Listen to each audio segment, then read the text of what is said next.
Hey everybody, my name is Elena, and my topic today is about paralanguage, how the voice communicates. Now, paralanguage may be a confusing word for some people. I know I didn't know what it meant before this, so I'll give you a dictionary definition and then some examples to kind of clear it up.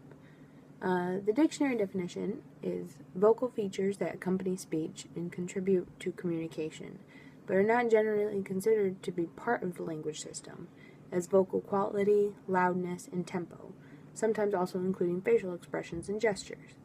So as an example, saying something like, good morning, but then saying it a bit differently like, good morning, and then having those facial expressions and that tone of voice, that's what paralanguage is. It's more about how you say something and not what you're saying. Paralanguage is about how a person presents themselves and how that can sometimes say more than the words you're actually speaking.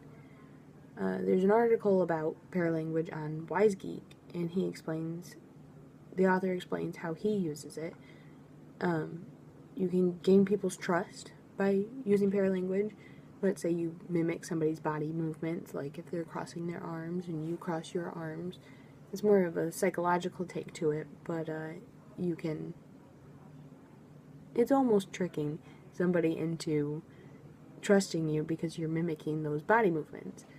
Then there's also, if you use an assertive voice, that tells somebody that you are in charge because you're using that tone of voice. Or you can make somebody feel more calm if you use a soothing voice. Another example would be not keeping eye contact. That's an example of paralanguage.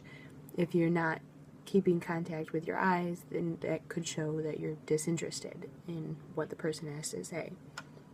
There's two different parts to paralanguage. There's voice qualities and vocalizations, but vocalizations is split up into 3 subgroups, so I'll talk about that later. Right now I'll cover voice qualities. Voice qualities is things like slurring your words, or articulating well, or how fast or slow someone talks. And those are very similar to some of the aspects of vocalizations. The 3 types of the vocalizations are vocal characterizers, vocal qualifiers, and voice aggregates. Vocal characterizers are sounds instead of words, like things that show an overall mood of the speaker. So like laughing or yawning, it shows if they're happy or tired. And voice qualifiers is pretty similar to that, but just a tiny bit different. It's more specific.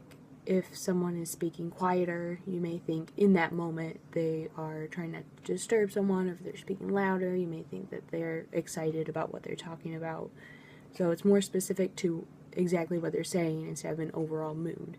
And then finally there's the voice aggregates, and those are more filler words like or uh-huh, and that can tell a lot about whoever's talking. Like they could have lost complete interest in what you're saying, or not paying attention by just saying and shaking their head.